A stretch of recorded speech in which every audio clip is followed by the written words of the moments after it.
most watched newscast in America. More Americans watch World News Tonight with David Muir than any other newscast.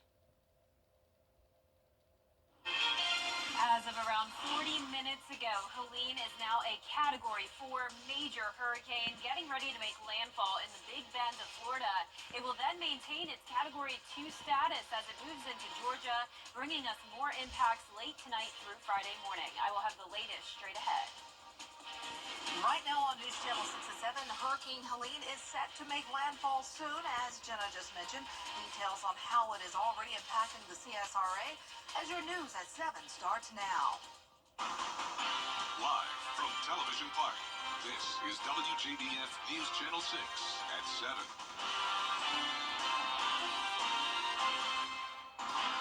Everyone, you're watching News Channel 6 at 7. I'm Dee Griffin. Thanks so much for joining us. Time now for a first look at our weather because the rain has been continuing through our area as Hurricane Helene makes its way up into the Gulf area. And we're going to turn now to Chief Meteorologist Jenna Petracci. Jenna.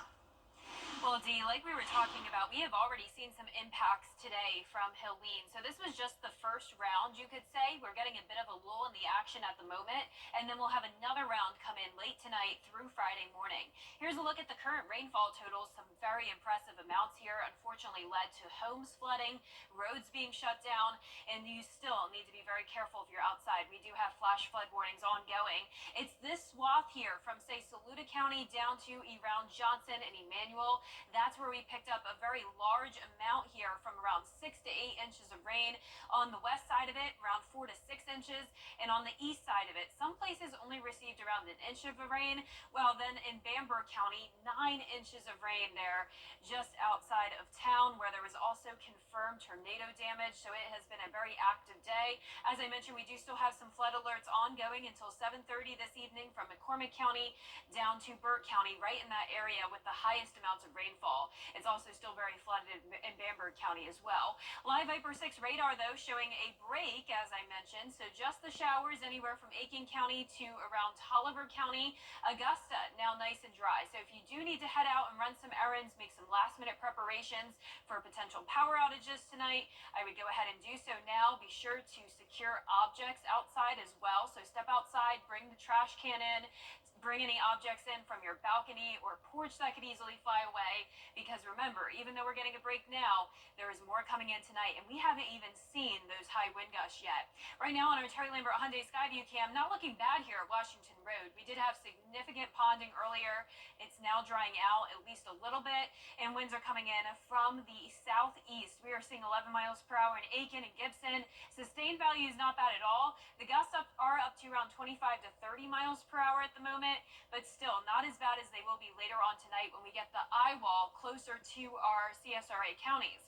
Right now, though, you can see there are some tornado warnings still popping up there near Albany. For us, it's just that flash flood warning. We have a bit of a break, and then all of this rain will be moving in within the next few hours. Right now, Helene, as I mentioned, is a Category 4 hurricane. We also have this solid frontal boundary keeping all of the rain and the outer rain bands impacting much of the state of Georgia. We do have the tropical storm warning for Georgia and much of South Carolina, and a hurricane warning just to our southwest. Tornado watch in effect until 9 o'clock this evening, but really we're getting a break right now. I'm not concerned about tornadoes at the moment, but I will be later on tonight. I do think the watch will be extended into the overnight hours. So Viper 6 alert day now, heavy rain with flooding, damaging wind gusts, definitely a real possibility tonight, along with an additional few tornado warnings. I will have the latest on that coming up. Back to you, Dee. All right, thanks so much. We'll see you then. Coverage you can count on continues as Jefferson County is one of the areas that is expected to see some of the worst of the storm overnight. Isabella Moody is there right now. And Isabella, how's it going so far?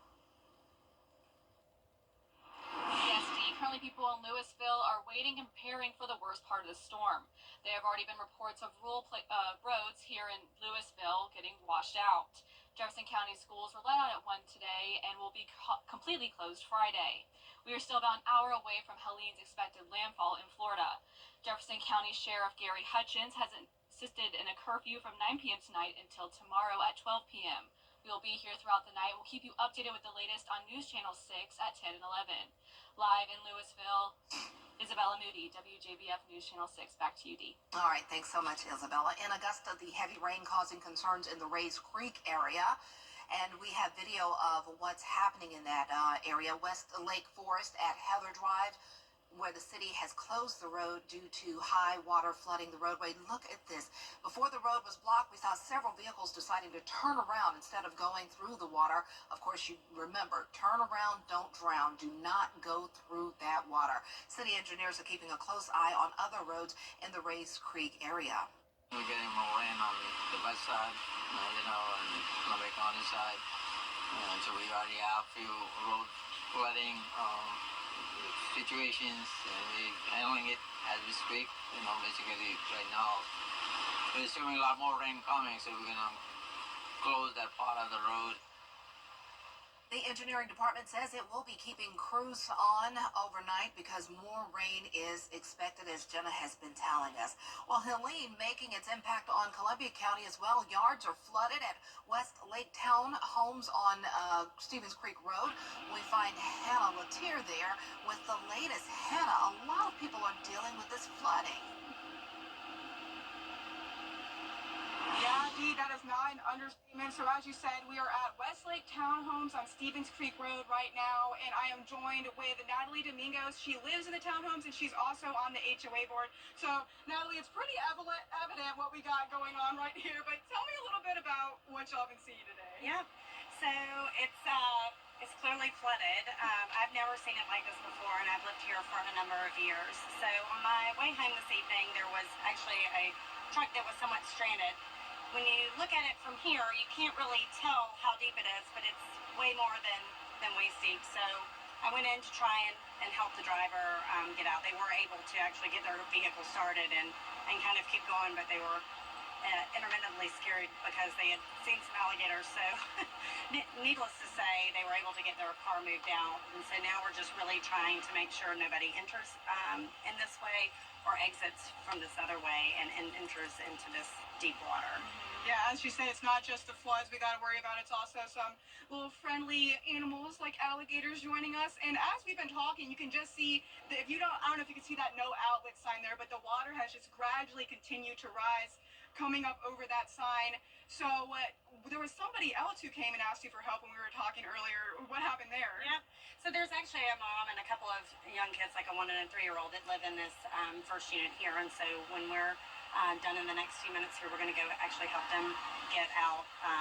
Obviously, the 1 and 3-year-old can't swim, so we're going to help them find a safe evacuation out the backside, where they don't have to enter into the scary waters, and make sure that they're all good and safe. Yeah. Now, you said that you did contact the county. Correct. We've reached out to the county to see if they can come and open some emergency floodgates that we have clearly on the other side that will help some of this water get out of here, so that as the rains continue to come in through this evening, this doesn't continue to rise and to continue to get much worse. So it is a much safer way for people to get in and out. Right, these are only one-way streets, so we love this about our neighborhood, is that it's very, very safe. But for the people who are on this backside, we're asking them to stay in their homes and not try and come this way. And for anybody else, they can go to one of the other entrances and get to their house from there safely. Absolutely. Well, thank you so much, Natalie. Everybody who lives in this area, continue to stay safe. We'll keep you updated as the night progresses. But for now, live in where am I right now? Martinez. Live in Martinez. Hannah Latier, WJBF News Channel 6. All right, Hannah, thanks so much, and we hope everyone makes it out safely, those who need to be evacuated. And she got me when she said alligators. Yikes. Well, one of our western counties expected to get hit the hardest by Helene is Johnson County. They've already seen 6 inches of rain so far today. The EMA director expects the county to get up to 9 or 10 inches before the storm passes. So far, not many damage reports, but they're expecting more damage to come when the worst of the storm enters later tonight. They have received calls about flooding in several areas nearby, along with washed out roads. Wrightsville Mayor Janabeth Outlaw says they're preparing for the worst. We've watched webinars with the National Weather Service, and what they have said is that it's kind of unprecedented what we might see. We have sent out code red alerts. We've also put things on social media trying to really emphasize stay at home, make sure you have water and food, and that you're ready to shelter in place for a little bit. Helene is expected to make landfall around 8 tonight in Florida. Our weather team expects Johnson County to see more rain and winds between 40 and 75 miles per hour, with those impacts on track to hit this area close to midnight tonight. Well, in South Carolina, leaders are also dealing with the effects of Helene, and Public Safety Administration in Aiken County speaks about how they're preparing. And David Myers.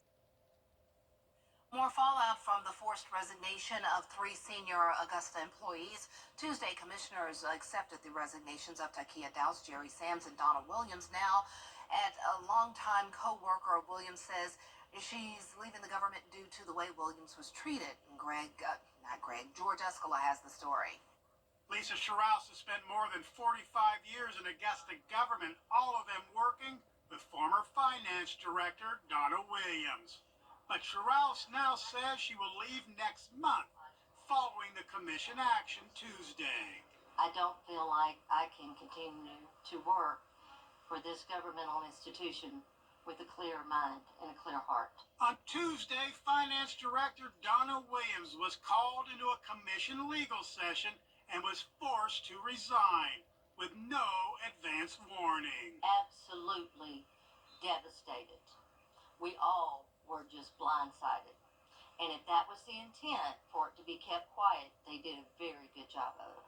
What also troubles Sherrouse is the way the longtime employees were treated, publicly directed into a meeting room and given the news their resignations were wanted. In Williams' case, after 45 years on the job. You take pride in what you do. To be politically assassinated was uncalled for. It was unwarranted, not just uncalled for, unwarranted. In a hallway crowded and being fired in that way, were you behind that? Was that a proper way of doing this? Of course not. I was not behind that. I was not aware of that. I was not aware of how the process was being handled, but of course not. Williams being let go has impacted the morale in the entire finance department. It is like experiencing a death. Sherrouse had planned to work through the end of the year and help with next year's budget, but that's not going to happen now. In Augusta, George Escala, WJBF, News Channel 6. We can't pay them.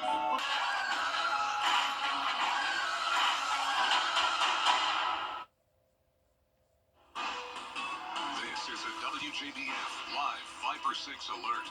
Welcome back. So as I mentioned at the top of the show, if you need to run some errands or make some last-minute preparations for the high winds coming our way tonight, now is the time to do it. We do have a break from the rain, and we also have a break from that tornado threat. So even though we are still under that tornado watch, I wouldn't worry about it. As you can see, there's nothing really happening here in the CSRA other than this flash flood warning still ongoing until 7:30, but it's definitely starting to dry out a little bit, but there definitely are still some road closures and some very flooded areas. So still be careful where you're going, but if you need to run some errands, just be very careful out there and definitely secure any objects outside that could blow away, bring the pets inside, and do all those preparations you need to do. Around Aiken and Barnwell County, a spotty shower here, some light showers to the north of Aiken County, Saluda, McCormick, and Lincoln still seeing some of that light rain. A lot of rain to the west of us and to the south. So we have this pocket of drier air, but it doesn't mean we are out of the woods yet. In fact, there is a couple tornado warnings near Albany now. We also had one pop up around Charleston, so tornado warnings around us, and also more outer rain bands moving in late tonight. Look at this pretty eerie view here on our Terry Lambert Hyundai Skyview cam. Clouds are sitting very low here at Television Park. As I mentioned, the roads are definitely looking better than they did earlier. 75 degrees right now. Southeast wind only at 8 miles per hour. We will take it. Definitely not as gusty as it will be later on tonight. Hurricane Helene is a Category 4 hurricane. As of the 7 o'clock advisory, winds are at 130 miles per hour. Central pressure getting pretty low at 945 millibars. Here's the latest track, not seeing any changes significantly since 6 o'clock. You can see it's still expected to potentially skim our western counties. That would be the eastern side of the eye wall. The center of the storm will likely be moving through Macon as a Category 2 hurricane. It could maintain that Category 1 status even into far northern Georgia. Now, when it comes to the threat of tornadoes, the highest threat will be from Barnwell down to Jenkins County, anywhere in the orange color. So Bamberg already had those confirmed tornadoes earlier today. Unfortunately, there is still that threat as we have more outer rain bands that are very capable of producing those spin-up tornadoes later on tonight. Most places included under the flood watch still through tomorrow afternoon. More rainfall on the way. But as I mentioned, we'll get a bit of a break from now. By 10 o'clock tonight, more widespread rain over us, and this continues as we go into the overnight hours. So it does look like the overnight period will be the worst here. You can see by 12 o'clock, though, Friday afternoon, the storm is well to the north of us, and we will actually see some sunshine later on in the day on Friday. Just a few showers lingering over the weekend as this sort of merges with another low pressure system and sits across the Tennessee Valley. So it will still be a breezy weekend, but not much going on. Here's a closer look at home tonight at 10 o'clock. Some widespread rain with some heavier downpours. Winds start to pick up the pace at this point. And then as we go into 1 o'clock, that's when we'll really have to watch for that threat of spin-up tornadoes. And it does look like it'll be the worst from around 2 o'clock to 6 o'clock in the morning.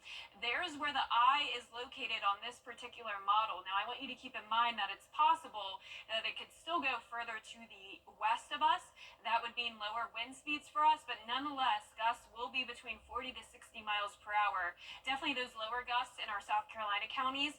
It's our western counties that are going to get the most additional rainfall and those highest winds.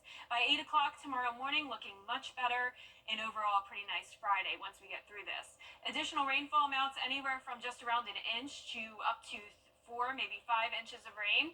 The winds gusting up to around 30 to 40 miles per hour by 11 o'clock tonight, but you can really start to see them pick up by around 1 o'clock in the morning. Gusts up to 60 miles per hour. Even can't rule out a gust up to around 75 miles per hour. There's the center of the storm. And then we'll see them settle back down gradually as we go throughout the day on Friday. Here's the main takeaway. Viper 6 alert day continues until around 10 a.m. on Friday. Damaging wind gusts, power outages, and downed trees possible, and a few more weak tornadoes. The weekend looks a lot better, though. Mid-80s, sunny skies, low chances of rain. And here's a look at your 10-day forecast. Even into next week, lots of sunshine, low rain chances, and our temperatures in the low to mid-80s. And we'll be right back. Get it! Get the latest video in one click at WJBF.com. The WJBF Live Viper 6 Skyview Network is sponsored by Terry Lambert Hyundai. Low prices, big selection, and committed to quality customer service. We have a live look now at Key West, Florida, as Hurricane Helene is set to make landfall in a few minutes, potentially bringing a catastrophic storm surge to most areas in Florida. Damaging winds and flash floods included in this. Those impacts could be felt hundreds of miles inland. Ike Jachi is in Tallahassee, Florida, with more. Rain pouring down. Waves crashing as Hurricane Helene approaches Florida's Gulf Coast. Millions of people are under mandatory evacuation orders in the Sunshine State, but the storm's impact is expected to stretch across several states. And so I need everybody to pay attention to their local officials. They're going to have the best information on the specific risks where you are at. The eye of the massive storm seen here. Helene forecast to make landfall Thursday night. Areas along the Big Bend region of Florida could see a storm surge of up to 20 feet. Phil Prescott lives in Cedar Key. He says many residents have heeded the evacuation warnings. The fear factor is pretty significant, so the good news is more than ever people have left. Tens of thousands of customers have already lost electricity. Crews on hand to get the power back on. Torrential rains and strong winds from Helene pummeled Naples overnight. Streets there now underwater. Similar scenes in St. Petersburg. And in Tampa, high waves from the bay crashing onto this roadway. The traffic cam shaking violently in the strong winds. The area could see a storm surge of up to 8 feet. We're just a few hours away from an expected landfall, not far from here in Tallahassee, and we're already seeing conditions worsen as the day goes on, getting bands of strong winds and heavy rain. Ike Jachi, ABC News, Tallahassee. New Tundra. Because the CW is coming. WJBF CW6. To CSRA's full of amazing women. Women who inspire. Women who innovate. Women who lead. That's why News Channel 6 brings you Women to Watch. On the last Wednesday of each month, News Channel 6 recognizes local businesswomen who are making a positive impact in our community. Nominate someone today at WJBF.com. Sponsored by Goodwill. Here's another look at your 10-day forecast. Viper 6 alert day now through Friday morning, drying out Friday afternoon. Nice sunny weekend, low chances of rain, and all of next week looks fantastic. Dee, I am so excited for all that sunshine, cooler temperatures, and low chances of rain next week. We just have to get through tonight. Yes, everyone please be safe. And be sure to tune in. We will be here for you tonight, so keep it locked right here on WJBF. Have a good night. We'll see you later at 10.